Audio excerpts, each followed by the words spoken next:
l'hôpital accueille et accompagne des gens, on le sait tous, jusqu'à la fin de vie. Mais l'institution hospitalière le fait en fonction d'une culture, la culture biomédicale, la culture du soin. Seulement, elle accueille des patients qui eux aussi sont habités par des représentations culturelles, des représentations culturelles de la maladie, du soin, du corps et de la mort. La question qui se pose alors, ici, est celle de savoir comment se fait la rencontre de ces deux référentiels culturels par rapport à la mort et aux morts. Quelle forme de rapport les pratiques hospitalières vont entretenir avec les pratiques culturelles relatives à la mort? Comment les familles vivent la gestion hospitalière de la mort et du mort? Qu'est-ce que les soignants sont capables d'admettre et de laisser faire à l'hôpital qui viendrait des cultures de l'homme? Voilà cette question-là que nous allons essayer de réfléchir aujourd'hui, chacun avec son accent. Et nous allons introduire cela par deux extraits de films. Un extrait de l'accompagnement pas à pas de Gilbert Desfosses et un extrait de Famadihana de lui, Pierre Piret. Et après la projection du film, nous allons faire intervenir des spécialistes d'anthropologie, des soins spirituels et de la philosophie autour de ces questions-là. Après l'intervention, ce qui va se passer, nous allons demander aux intervenants au présent, dès maintenant déjà, vous pouvez faire passer les questions dans des post-it que vous avez dans les pochettes à Fatima et Erdine, les hôtesses qui sont tout autour de la salle pour recueillir ces questions. Comme ça, on va les traiter, les filtrer et éventuellement les centraliser. Donc, sans plus attendre, nous allons commencer par la projection des deux séquences de films.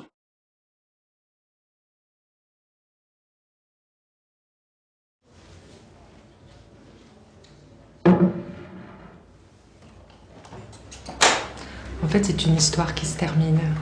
Ça fait partie de la continuité, de l'accompagnement de notre malade. Je pense que c'est une partie aussi importante pour arriver à clore cette histoire. Et puis le fait de démédicaliser la chambre, c'est pour permettre à la famille de s'approprier ce moment-là et de leur donner tout le temps nécessaire pour dire au revoir dans une chambre qui reprend apparence d'une chambre comme à la maison. C'est vrai que quand je fais ça, je pense surtout à la famille.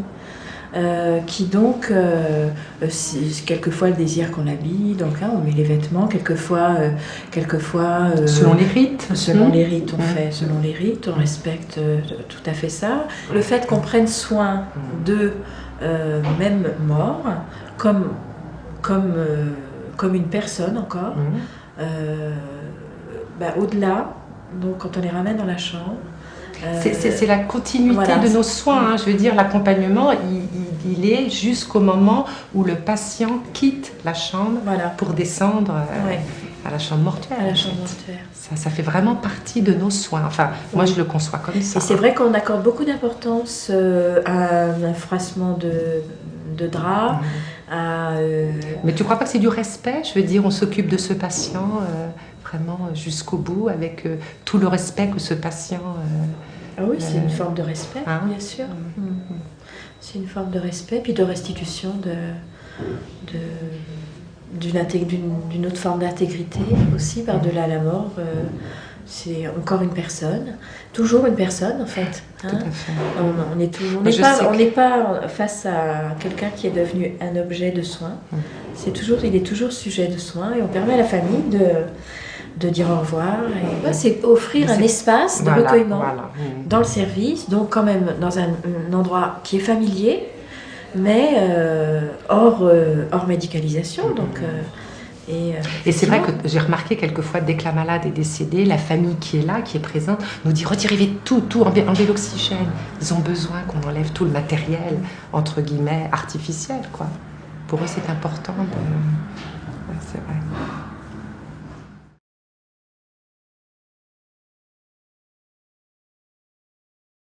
L'ouverture du tombeau doit commencer en présence du représentant de la famille. L'instant précis a été déterminé par le panandro. Dans notre tombeau familial, à l'est, nous avons la grand-mère maternelle. Au sud, son frère. Au nord, c'est notre frère. Voilà les 3 familles qui sont dans ce caveau familial.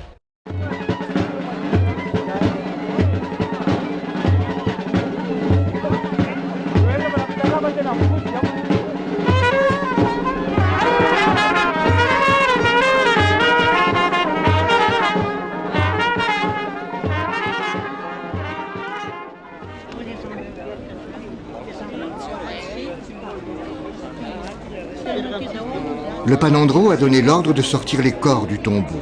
Aussitôt, les familles s'en emparent.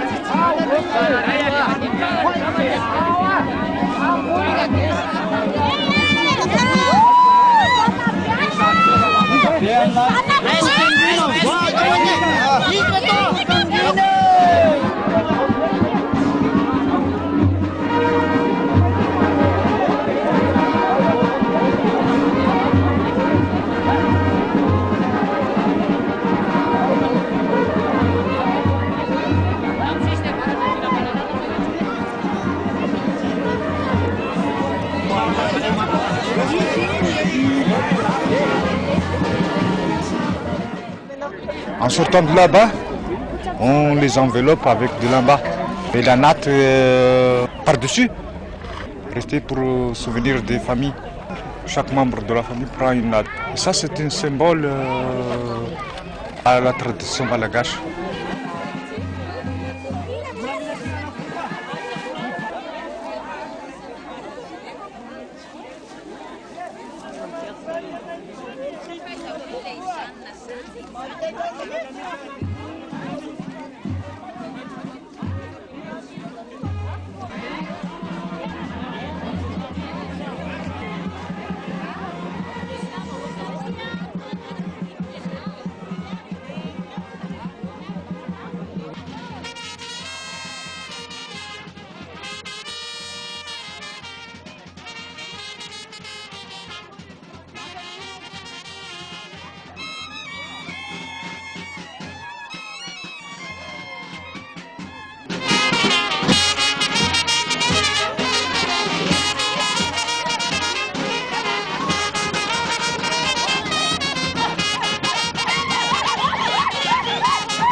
Vont tourner 3 fois cette cimetière.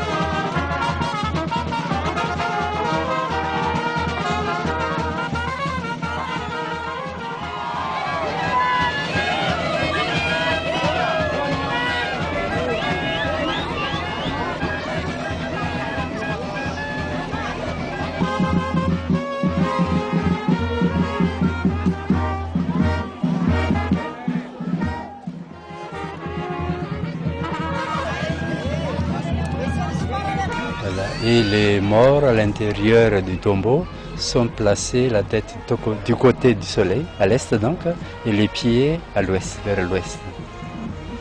Donc quand on enterre les morts, donc on fait que les pieds entrent toujours les premiers et on tourne après à l'intérieur pour que la tête soit toujours à l'est.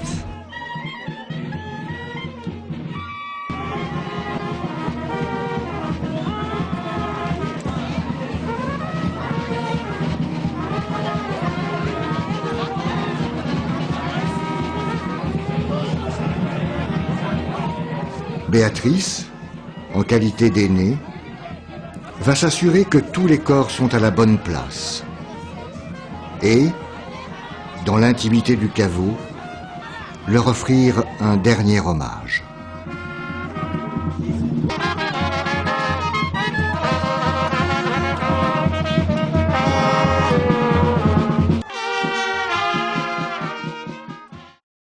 À la suite de ces deux extraits de l'accompagnement pas à pas et des femmes Hadia, on va inviter nos intervenants à nous livrer ce qui peuvent être des productions de pensée par rapport à ces éléments-là et notre questionnement de la rencontre des cultures autour de la mort et du mort dans l'institution hospitalière. Nous allons inviter Claire Mestre, qui est médecin psychiatre et anthropologue, qui va commencer la première réaction.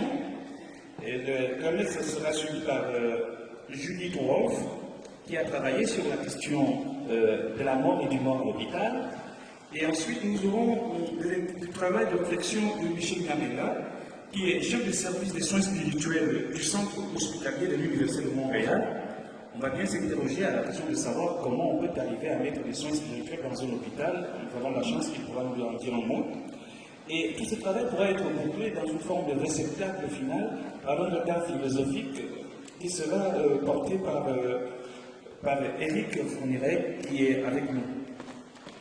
Je rappelle que la salle peut toujours faire circuler les questionnements à travers les post-it qui sont dans le conférencier déjà. Tout de suite, on va laisser la parole à Claire Mestre. Effectivement, je connais Madagascar pour y avoir fait des recherches et continuer d'ailleurs des recherches et avoir fait ma thèse sur un sujet d'ailleurs que je pourrais introduire à la suite. Alors pour commenter le film et lui donner un petit peu plus de mots qu'il n'y en a, il s'agit en effet d'un rite appelé Famadiana, qui est probablement pratiqué là dans le centre du pays, qui n'est pas pratiqué par tous les groupes culturels malgaches.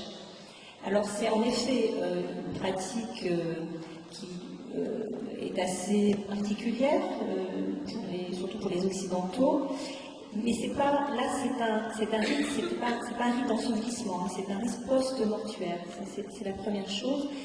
Et alors, c'est un rite qui apparaît à un moment très précis dans les familles. C'est-à-dire que d'abord on voit, la première chose c'est le tombeau. Le tombeau pour les malgaches est quelque chose d'absolument central. C'est aussi une façon de se présenter quand on se présente surtout chez les classes, on va dire les plus nobles entre guillemets. Il est bon temps de pas seulement dire son nom de famille, mais de dire le tombeau d'où on est, puisqu'il y a une classification par le tombeau. Alors justement qui révèle toute une histoire et toute une filiation plus ou moins prestigieuse. D'ailleurs, il y a toute une lutte, je dirais, de certains malgaches pour essayer de retrouver des filiations les plus prestigieuses possibles. Donc, voilà. Donc la question du tombeau est très centrale. On se définit toujours par rapport à un tombeau. Quand quelqu'un meurt, il est destiné à devenir, dans la plupart des cas, un ancêtre. Alors voilà, n'importe qui ne devient pas ancêtre. Et donc il est placé dans un tombeau. Alors, il se trouve que la tradition veut qu'il y ait, donc pas dans toutes les familles, mais dans certaines familles, un rite de réenveloppement du mort, et ceci va se révéler par un rêve. Les rêves sont généralement très stéréotypés. C'est un membre de la famille qui va dire « j'ai vu l'ancêtre, j'ai vu le mort en rêve », et il dit souvent la même chose, il dit j'ai froid, c'est très important, et ne m'oublie pas, j'ai froid, tu me délaisses, ne m'oublie pas. Et ça, c'est ainsi, donc c'est, a priori, c'est n'importe quel membre de la famille, et c'est ainsi qu'il va falloir effectivement organiser le fameux Famadiana. Alors évidemment, la question du froid est un symbole, je dirais, c'est un symbole de la mort, bien sûr. C'est aussi, les gens qui vont mourir peuvent dire qu'ils ont peur d'avoir froid. C'est-à-dire qu'ils ont peur d'être oubliés. Et réenvelopper le défunt, c'est effectivement lui apporter de la chaleur et lui montrer qu'on ne l'oublie pas.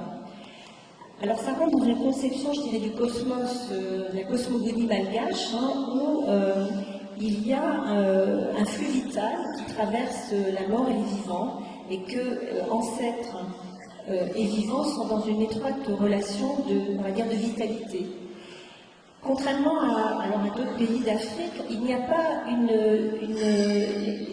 les ancêtres forment une espèce de masse, on les honore, mais la question du nom est peut-être moins importante. Ils sont conçus comme une masse et comme une source, bien sûr, de bénédiction.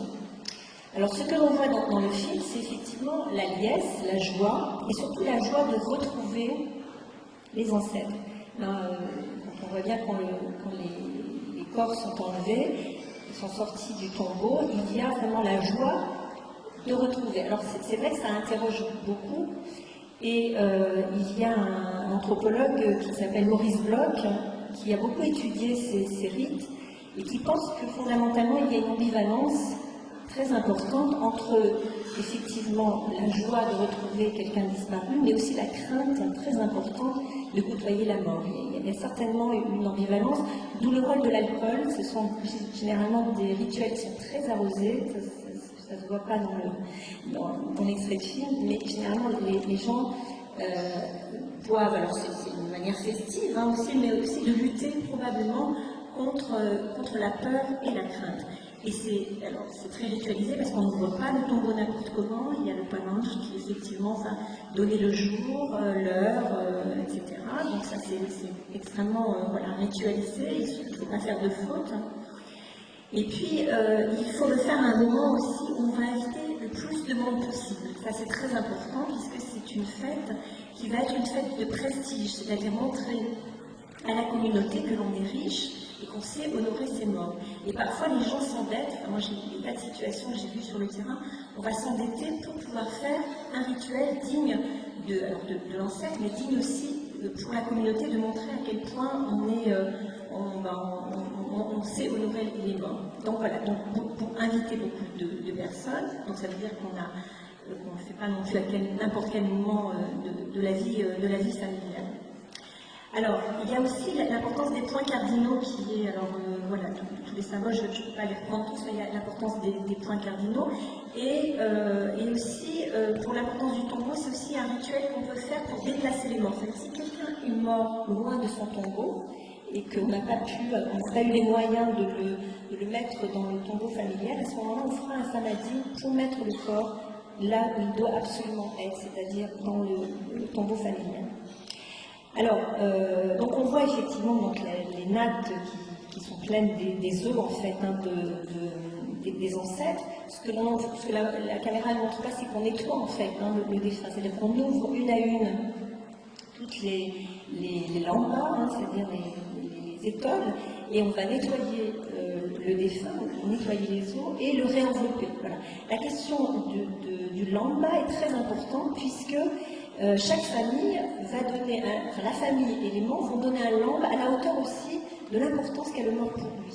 Et il y a aussi plein de transactions financières autour des rituels, puisque, par exemple, si je vais chez mon voisin pour un enterrement, je vais donner une somme d'argent que lui va me rendre au Famadine de mon propre ancêtre, de mon propre défunt. Voilà. Donc c'est aussi un rite social extrêmement important. Voilà. Donc ce qui manque aussi, c'est le son, c'est-à-dire que quand le défunt sort du tombeau, il y a des mots qui sont dits aussi, ces mots petits. C'est-à-dire que l'ancêtre, effectivement, il est, on dirait, un bébé, en fait. Il y a quelque chose de très fort corporellement dans le retrouvail et dans l'affect, l'expression de l'affect. Il y a aussi une chose que l'on voit bien dans le film, c'est comment les femmes sont extrêmement présentes et vont essayer de toucher le plus possible la natte, donc qui va envelopper le défunt. Surtout les femmes stériles, celles qui pensent être stériles, car en effet, la vie vient des ancêtres. Donc, au nom de cette cosmogonie, il y a cette espèce de flux vital qui traverse les générations, donc on ne fait pas des enfants si on n'est pas béni par les ancêtres, et si on n'est pas habité par ce flux vital. D'où l'importance d'aller toucher l'ancêtre. Voilà.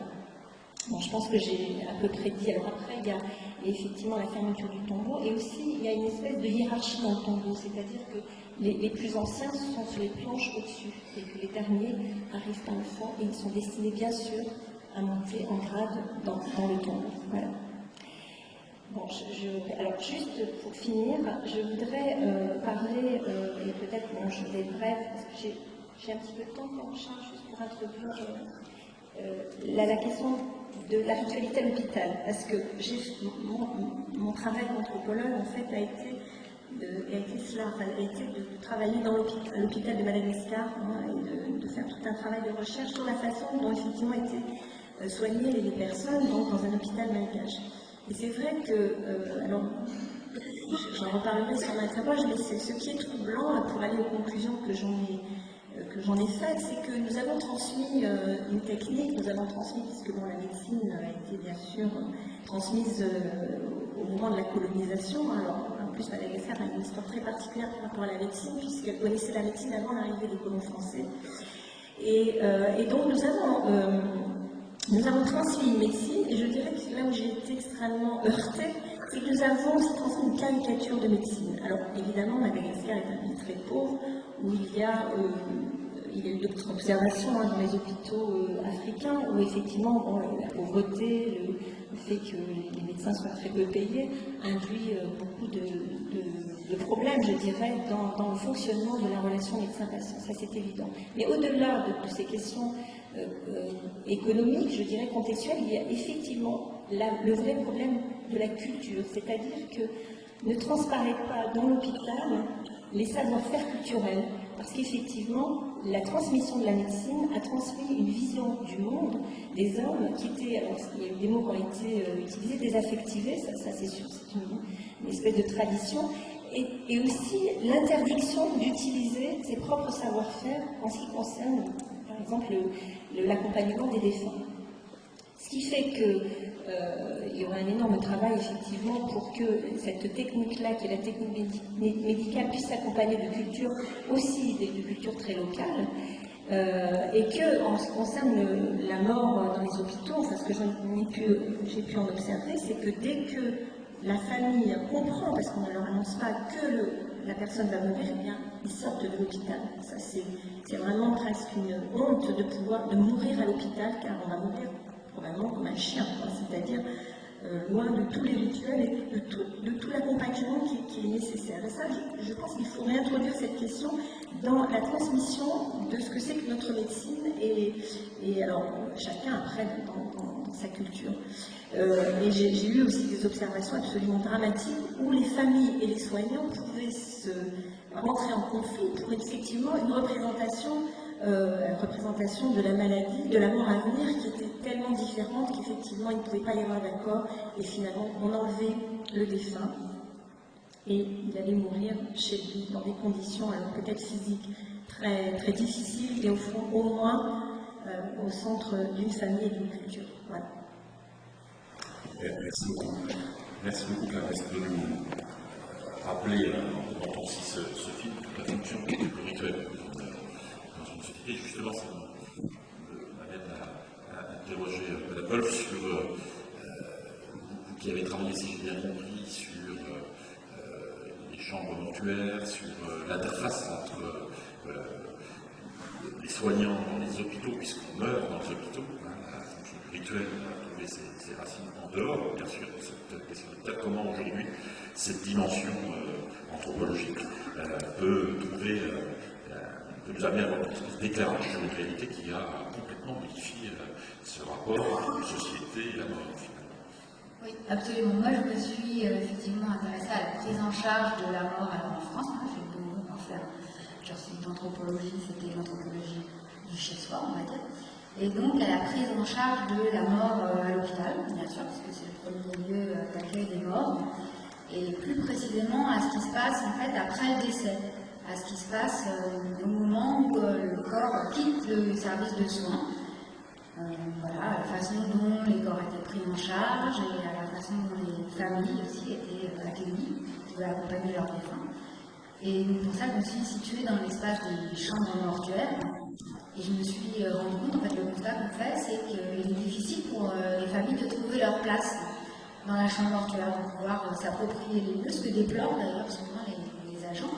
Ils aimeraient bien que les familles s'approprient plus les lieux.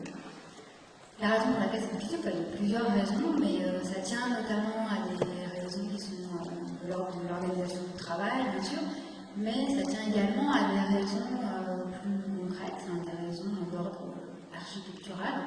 C'est-à-dire que les chambres mortuaires, en fait, en France, dans les hôpitaux, à partir du moment où un hôpital accueille plus de 200 décès par an, il est tenu d'avoir une chambre mortuaire. C'est-à-dire que les chambres mortuaires, c'est systématiquement dans les hôpitaux, contrairement aux chambres funéraires qui dépendent des services privés du secteur des pompes funèbres. Et ça permet aux proches de laisser leurs défunts, s'ils le veulent, jusqu'au moment des funérailles, jusqu'au jour des funérailles. Ils peuvent également choisir de transporter le corps à domicile. Voilà, mais c'est quand même un espace spécifique. Là, je discutais avec M. Niabella, il n'y a pas forcément ça dans tous les pays, donc voilà, c'est déjà une chance. Maintenant, comment ça se passe exactement? On s'aperçoit que c'est difficile, parce que dans une chambre mortuaire, c'est un espace qui est conçu, qui est divisé en deux. Il y a une zone publique, dans laquelle il y a un bureau d'accueil pour les familles, où elles sont accueillies, une salle d'attente, et puis des salons de présentation des corps. Et puis, il y a une zone technique, qui est la zone dans laquelle on prend en charge les corps, qui est une zone qui est réservée aux professionnels, et qui est interdite au public. Donc déjà, cette division-là dans l'espace peut poser problème, en particulier quand les familles ont envie d'accompagner le défunt en prodiguant un certain nombre de soins qui sont normalement prodigués dans les services techniques. Par exemple, quand elles veulent faire elles-mêmes l'habillage, le maquillage, ou participer aux toilettes religieuses. C'est souvent pas possible. Et d'ailleurs, il y a le même genre de rupture dans le passage entre le service de soins et la chambre mortuaire. C'est-à-dire que l'hôpital, c'est un lieu de travail, donc il y a un fort cloisonnement entre les services, et en général, les familles ne peuvent pas accompagner. Alors moi, j'ai fait des observations dans les gros hôpitaux, après ça dépend des structures, mais très souvent, les familles ne peuvent pas accompagner physiquement le corps après le décès jusqu'à la chambre mortuaire, ce qui est parfois vécu comme une rupture assez brutale, en particulier quand il y a des décès d'enfants. Donc les parcours, les trajets du corps et les trajets de la famille vers la chambre mortuaire ne sont pas les mêmes. Donc voilà, ça c'est une première, c'est dû à l'organisation hospitalière. Et puis du point de vue des professionnels, ce cloisonnement a également des répercussions, puisqu'on parle beaucoup de continuité des soins, de continuité de l'accompagnement.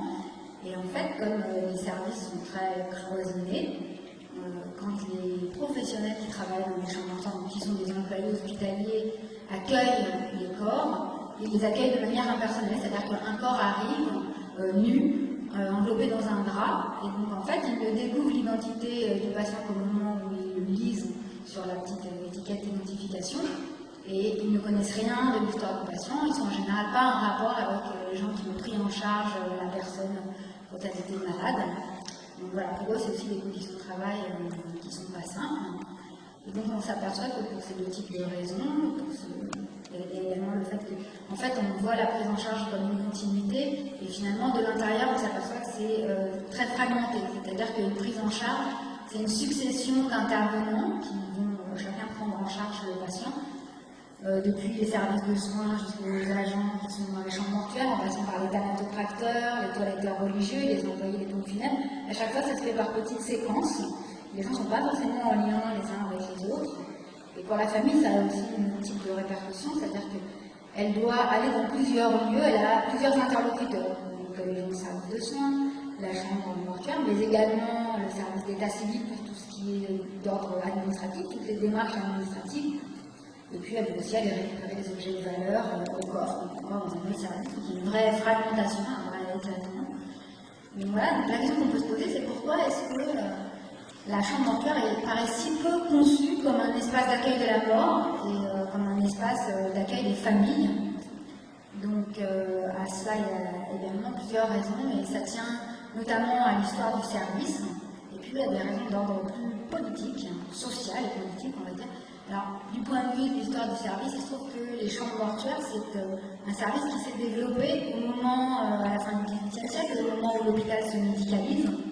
Et à ce moment-là, ces services-là sont essentiellement un espace réservé aux autopsies. C'est-à-dire que c'est les coulisses en fait, des services des salles de soins.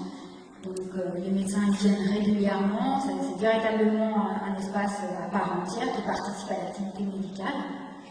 Et puis, ce qui se passe petit à petit, c'est qu'en fait, au milieu du XXe siècle, il y a deux phénomènes.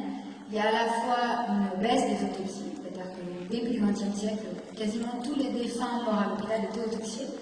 Et à partir du milieu du XXe siècle, ça baisse. Et aujourd'hui, il n'y a plus que moins de 1% des corps qui sont autopsiés, donc vraiment très très peu.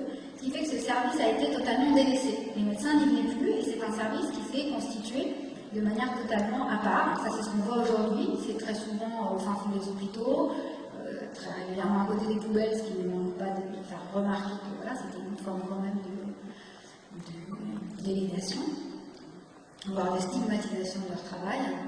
Et puis le deuxième phénomène, c'est qu'à partir du milieu du XXe siècle, en fait, à partir du milieu des années 70, on meurt majoritairement à l'hôpital. Mais politiquement, cette transformation énorme des conditions de prise en charge de la mort n'a absolument pas été pensée, n'a pas été aménagée. C'est-à-dire que le travail de ces agents a totalement changé de fonction sans que ce soit pris en compte, sans que la société, en fait, sans que l'hôpital, et à travers l'hôpital de la société, en prenne la mesure. Donc là, il y a véritablement un déficit de gestion politique. Voilà, ça je l'ai constaté parce que du coup, quand j'ai fait ma recherche, j'aurais voulu avoir certains chiffres très généraux, savoir combien il y avait de chambres mortuaires dans les hôpitaux en France, quel était l'effectif des employés hospitaliers qui travaillaient, des choses comme ça très très simples. Et j'appelle donc le ministère de la Santé, et en fait, à partir du moment où j'ai commencé le mot décès, ils me disent non, nous on ne s'occupe pas des décès, ça il faut voir ça avec le ministère de l'Intérieur qui s'occupe du secteur funéraire. Je leur ai expliqué que non, moi je parlais bien au ministère de la Santé parce que les chambres mortuaires dépendent directement des directions d'hôpitaux. Et c'était peu connu, à ce point peu connu que quand il y a eu en 2005 le scandale qui était lié à la découverte de fœtus qui avait été laissé non inhumé à l'hôpital de Saint-Vincent-de-Paul, les inspecteurs de l'IGAS se sont rendus compte qu'il y avait des directeurs d'hôpitaux qui ignoraient qu'ils avaient dans leur établissement une chambre mortuaire qui dépendait directement en fait. Donc ils avaient la responsabilité directe. C'est dire à quel point ce service a été totalement oublié. Alors le résultat, c'est que les agents des chambres mortuaires, qui étaient des agents de service hospitalier situés au plus bas dans la hiérarchie hospitalière, ils se sont trouvés tout simplement en première ligne pour gérer ce déficit de gestion et de la part des directions hospitalières et de la part évidemment plus largement des instances politiques et des pouvoirs publics. Voilà. Merci Grégoire sur toutes ces interrogations autour de la question de la technicité des soins médicaux qui se confrontent aux représentations culturelles de la mort et du mort, qui nous interpelle à la fois d'un point de vue social, qui pose la question des politiques de soins et de santé publique. Il y a beaucoup à revoir. On va tout de suite passer la parole à Monsieur Nyabenda, qui est chef du service des soins spirituels au centre hospitalier de l'Université de Montréal au Canada, et qui va nous dire comment il a réussi ce tour de force, comment ça peut cohabiter les soins spirituels à l'intérieur d'une institution hospitalière qui généralement est habitée par une culture biomédicale et par la rationalité technoscientifique. Alors, merci. Merci de m'accueillir ici et de m'écouter pour ce sujet.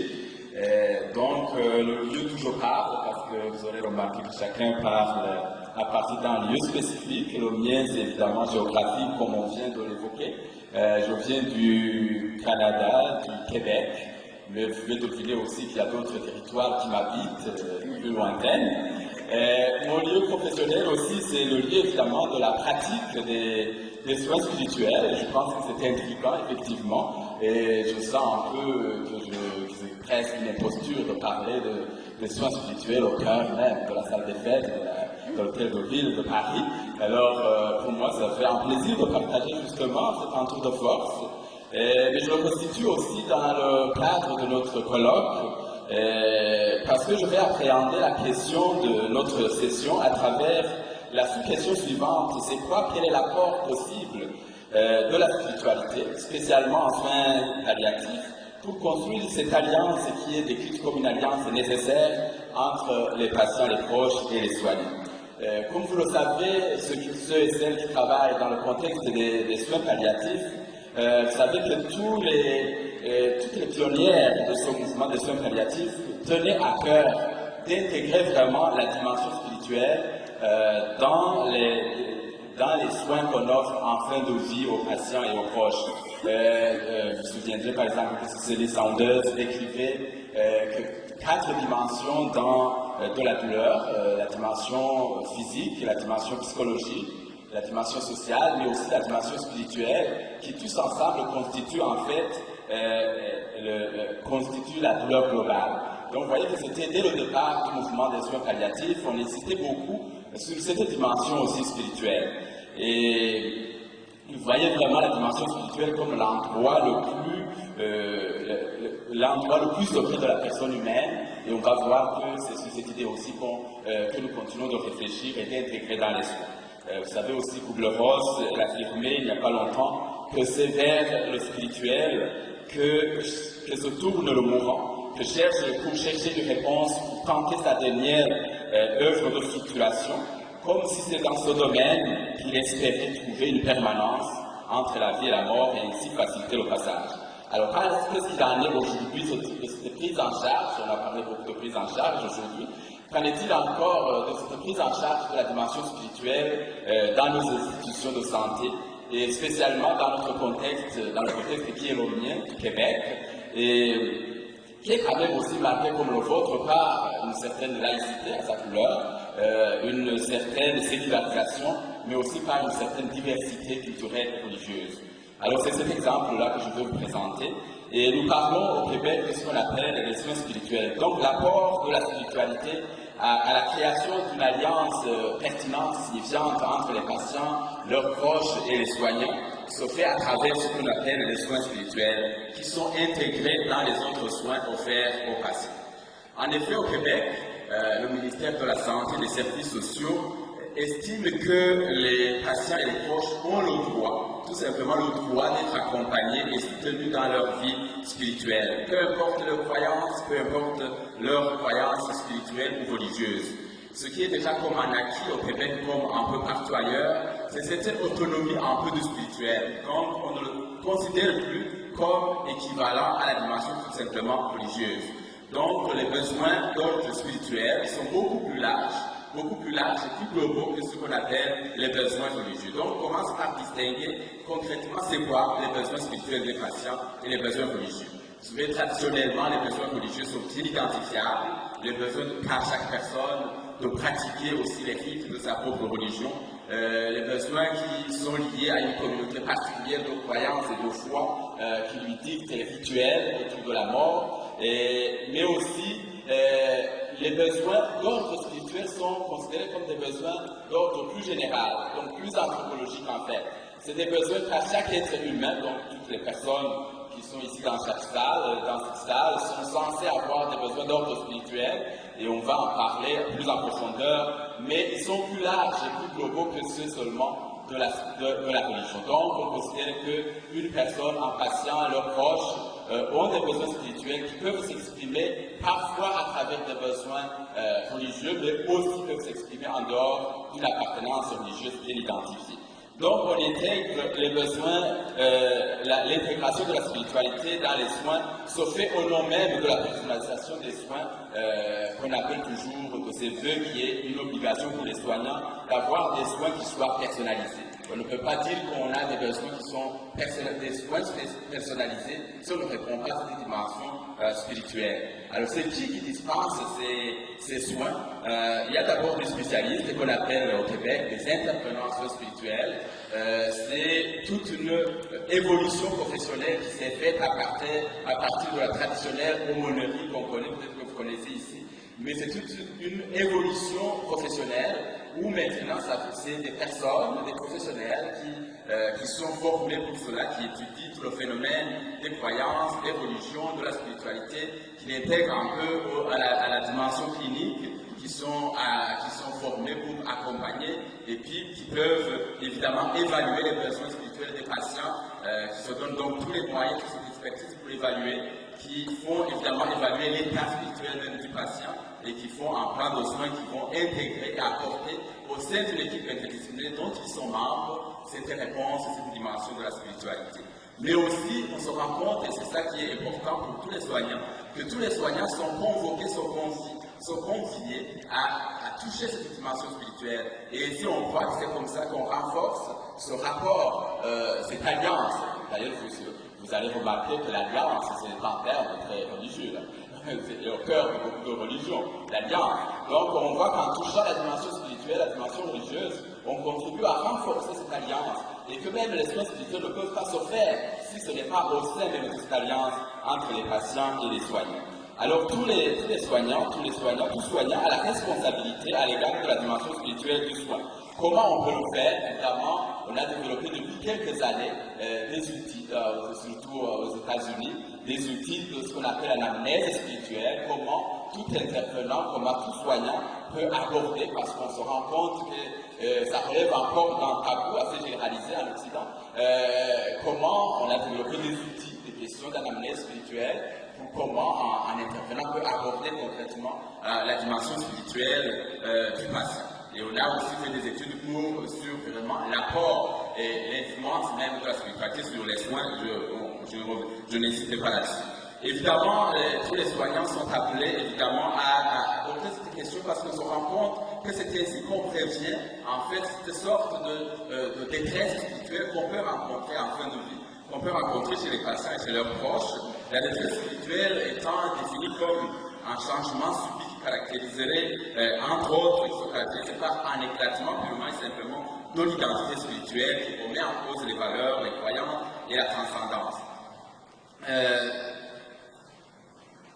Ce faisant, nous croyons effectivement, je pourrais développer en répondant à des questions concrètes, parce que là je présente tout simplement notre expérience et j'aimerais que je réponde à des questions plus concrètes, mais en intégrant la dimension spirituelle, en prenant en charge la spiritualité des patients, de leurs proches dans les soins, nous croyons qu'effectivement, en ce moment-là, en se faisant, on contribue à créer, à renforcer l'alliance entre les patients et les familles.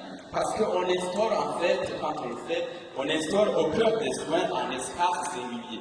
Un espace singulier, un espace où l'on peut considérer comme un lieu commun d'humanité. Quand on touche la dimension spirituelle, on va au fond de ce qui nous unit tous, c'est au fond le lieu commun d'une humanité porteur de sens et de questions. Et par ailleurs, on reconnaît, en reconnaissant et en prenant soin de cette dimension spirituelle, on crée réellement une alliance.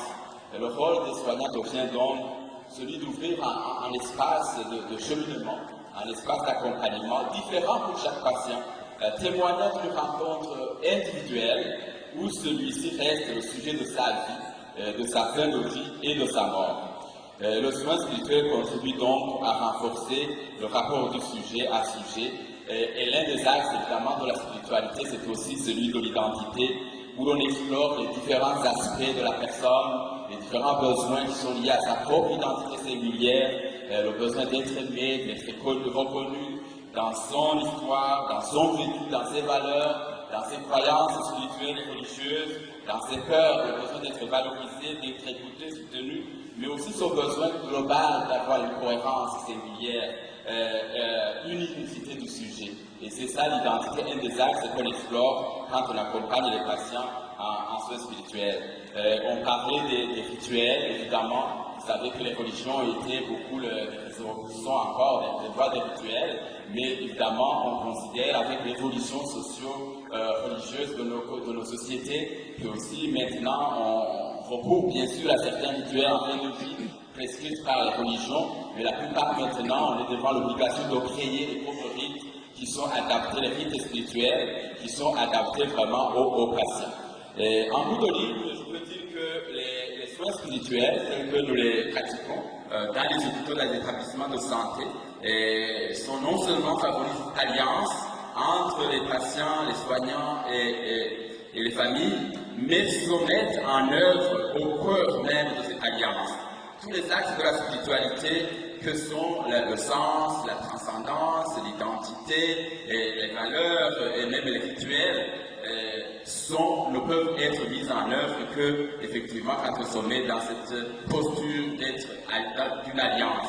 Si bien que même les soins spirituels sont considérés vraiment comme une œuvre d'alliance où on est ensemble avec le patient, on l'accompagne jusqu'à ce lieu singulier qui est le sien, qui est la spiritualité au fond, cet espace le plus intérieur de l'être humain, où chaque être humain, en fin de vie ou autrement, essaie de trouver un sens et une cohérence singulière et un but à sa vie. Vous avez probablement plusieurs sources que vous le disiez, vous avez un fort bel accent. Vous pouvez pas il est temps qu'on fasse appel aux philosophes, je crois, parce que Je voudrais, Eric Fourneray, peut-être introduire un peu ton propos, en partant du rôle que j'exerce comme président de l'Observatoire national de la fin de vie, puisque ce que je vois dans nos hôpitaux, ce que vous disiez, c'est que, dans notre société, la fin de vie a pris un autre visage. Et elle s'est médicalisée, particulièrement en France, si on compare avec d'autres pays d'Europe, on a une surmédicalisation de la fin de la vie, confinant pratiquement à la négation de la fin. Et à la négation de la mort, pratiquement. Ça, c'est un premier point. Le deuxième point, et je réagis à ce que disait Michel Lavenda, c'est qu'en France, tout ce qui sortirait de la dimension médicale est psychologisé. On a une tendance, me semble-t-il, assez forte à appeler le psychologue à la rescousse dès qu'on rencontre quelque chose qui échapperait à la rationalité médicale. Je caricature naturellement dans mon propos. Et puis troisièmement, tout ceci, toute cette évolution s'inscrit dans un système très normé, structuré, tubulaire littéralement, surspécialisé, où chacun fait ce qu'il a à faire, marqué par la performance, l'exigence de performance, où finalement, au terme de ces trois constats, je me pose la question de quelle pourrait bien être la place des proches, quelle pourrait bien être la place de la famille, y a-t-il d'ailleurs encore une place pour eux quand tout est à ce point organisé, ou lié, ou protocolisé, parce que c'est un mot là qu'on entend beaucoup dans notre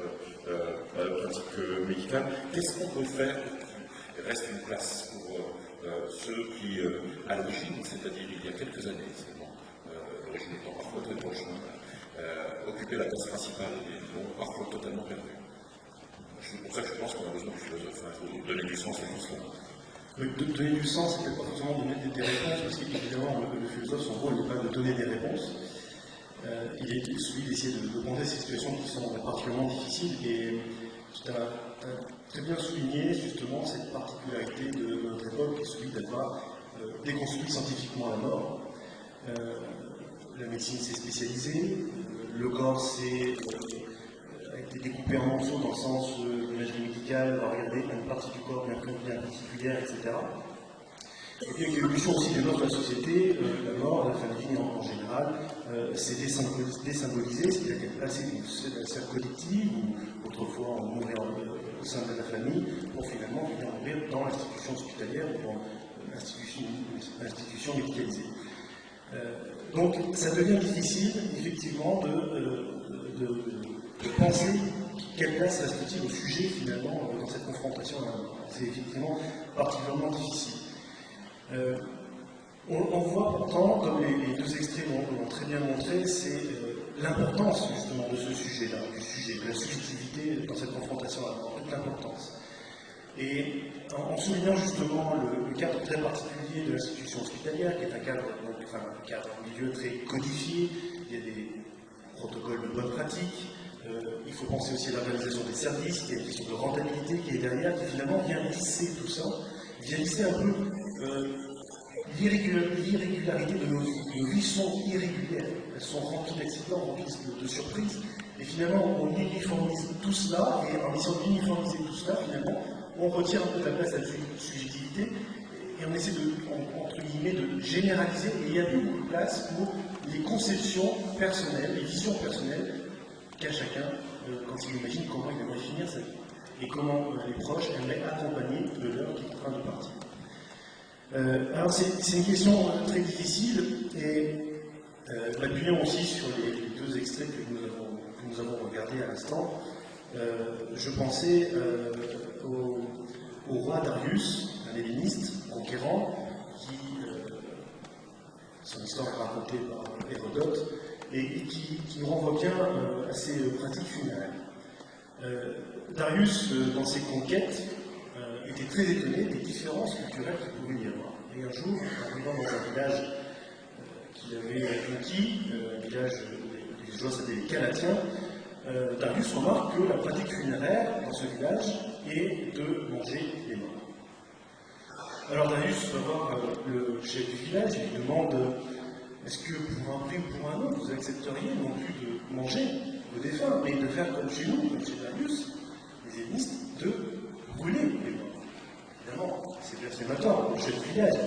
Et il résiste, il dit absolument pas, voilà, ça serait blasphématoire. Darius va voir les siens et demander est-ce que pour un prix ou pour un autre, vous accepteriez non plus de brûler les défunts, mais comme les Galatins, de manger vos morts. Vous imaginez bien quelle est la réponse des semblables de Darius. Évidemment, c'est aussi blasphématoire.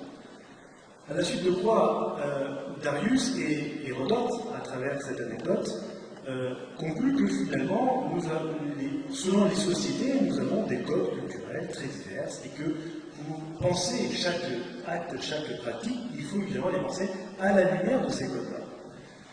Un philosophe contemporain qui s'appelle James Rogers va contester justement ce relativisme moral, parce que on est ici dans un relativisme moral, en expliquant que ce soit les Galatiens ou que ce soit les hellénistes, ils étaient d'accord au moins sur une chose. Il faut honorer les morts. Donc on diffère sur les moyens, mais nous sommes d'accord sur un principe fondamental qui est celui du respect des défunts. Alors la question qu'on peut se poser, c'est effectivement la logique hospitalière permet-elle, dans ces logiques qui sont très plurielles aussi, que ce soit des logiques économiques, comme je l'ai dit, des logiques d'organisation de services, l'organisation de l'hôpital permet-elle justement, non pas de respecter les codes de chacun, mais de faire en sorte que nous sommes tous d'accord pour respecter les codes. Et peut-être que le commencement pour respecter les conceptions particulières du mourir et de la mort interne des institutions hospitalières est peut-être de se rappeler que nous sommes tous d'accord qu'il faut respecter les morts. Bien, merci Éric de ce regard qui nous plonge au cœur de la question de la confrontation de l'altérité culturelle. Ça pose également la question de qu'est-ce qui est universel et qu'est-ce qui est particulier. Et ça pose enfin la question, lorsque l'altérité culturelle est confrontée entre deux subjectivités, quelle est la représentation qui prime? Quel type de logique doit coexister? Quel type de rapport on devrait construire? Qu'est-ce qui doit émerger dans la rencontre avec l'autre?